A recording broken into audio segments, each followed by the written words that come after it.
So we're here at the Blue Devils practice facility in their great garage so we can get a nice quiet look at how the fat channel of the Studio Live AI mixer works. So in the heart of the Studio Live AI mixer, you have a high quality gate, compressor, and 4-band equalizer to help you dial in every signal coming into the board. This fat channel is available on every input and output of the board. Now, another cool feature is the A/B button. So this gives you 2 layers of fat channel per channel. So say I have a solo microphone and I have a trumpet player playing a solo immediately followed by a clarinet player and I have to make a quick change to that mic. Well, I can actually have some settings set. I can then go to A/B, change it up, and just simply by pressing this button, I can completely reconfigure that microphone for a different player. Or if I'm messing with EQ but I want to compare to the original, when you press your A/B button, it automatically duplicates your fat channel, so then you can change and you can listen back and forth so you can hear your original sound versus the changes you make to get the best possible setting. And always remember, once you get your settings, you can save your fat channel settings right here in the master control window or on Virtual Studio Live to your computer. Not only that, we are providing you with Blue Devil's fat channel settings for all the common front ensemble instruments. So you'll be able to download those and get those in your board to have a great starting place. Now, let's take a deeper look at what the gate, compressor, and equalizer does on the Studio Live. The gate opens and closes the input signal based on a preset signal level. The gate is very important on the field because we have many sensitive microphones active and we want to get a lot of sound reinforcement without feedback. So we're going to use the gate to basically turn the mics off when they are not in use. This avoids picking up unnecessary sounds including wind, other instruments in the pit, or the instruments behind us on the field.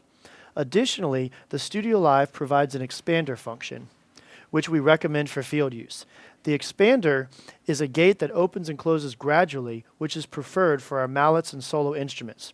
For this application, we also recommend a fast attack and a slow release because we want our gate to open right away when it hears the instrument sound and release slowly so we don't cut off too much of the resonance of our instruments. Let's see how all this works. I'm going to play some audio of a mallet player playing with the gate off, and what you're going to hear is a lot of the other pit players in the background playing. And now our instrument comes in. Let's listen again. All that background noise that we just heard is going to add up over time with lots of microphones, and it's going to make for a really muddy sound. So now we're going to activate our gate.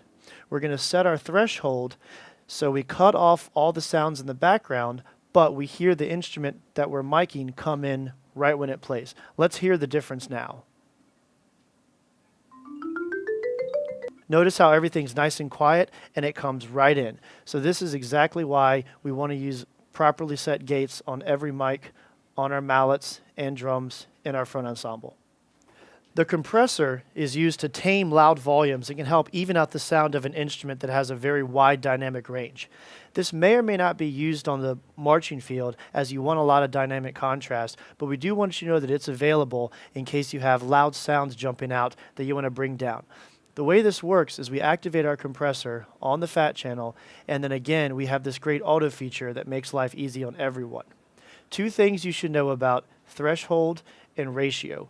The ratio is how much compression used. So staying around 3:1 is fine. What this means is for every 3 decibels of volume that comes in, the compressor is only going to allow 1 decibel to come out. The threshold lets us know at which point the compressor will engage. Now here's a really good tip. What we can do is use our input metering to see how much input is coming in so we know where to start the threshold. So we're going to go into input mode, we're going to look at a signal, and we see it's coming in right about the middle. So knowing that, when I go to set my compressor threshold, I know that up here it's not going to engage because my signal was only coming about this strong.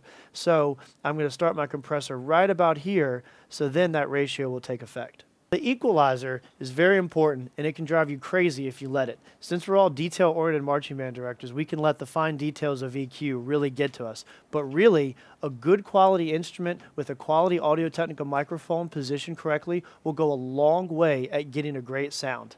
But here's a couple reasons to use EQ to dial in your instruments. So when using an equalizer, a couple things on the Studio Live AI. First of all, this high pass filter. we recommend setting your high pass filter at around 40 hertz. What this is going to do is cut those low frequencies and clean up the mix a lot. Now, when we go to our equalizer, we have 4 bands: low, low mid, and high. We can activate each one individually by using the on buttons here. Now, with mallet instruments particularly, we get a lot of resonance at certain frequencies, and it builds up over time, and it makes for sort of a muddy sound. So what we're going to do is we're going to use what we call the seek and destroy method to cut out some of the muddy EQ sections. Again, I have some audio here that I'm going to play back so we can hear a mallet player playing a scale, and we're going to notice that there's a little hum that kind of picks up right around 400. What I'm going to do is I'm going to bring that out so we can hear it and then cut it back. I'll show you how this works. So here's our audio. Now on the mixer, I'm going to activate my low mid, and I'm going to use this frequency band to find where the frequency is extra muddy. I'm going to turn up this frequency to find it, and then I'm going to cut it. So let's listen and find this one little muddy area.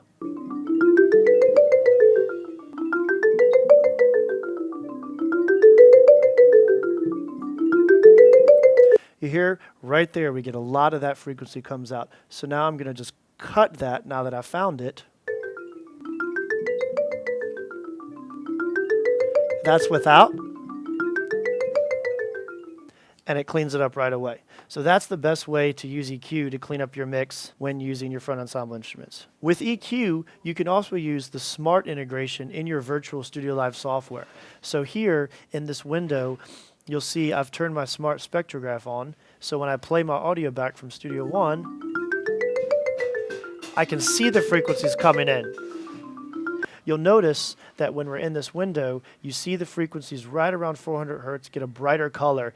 That's the area where I cut to clean up the sound. Let's listen again and watch that come through.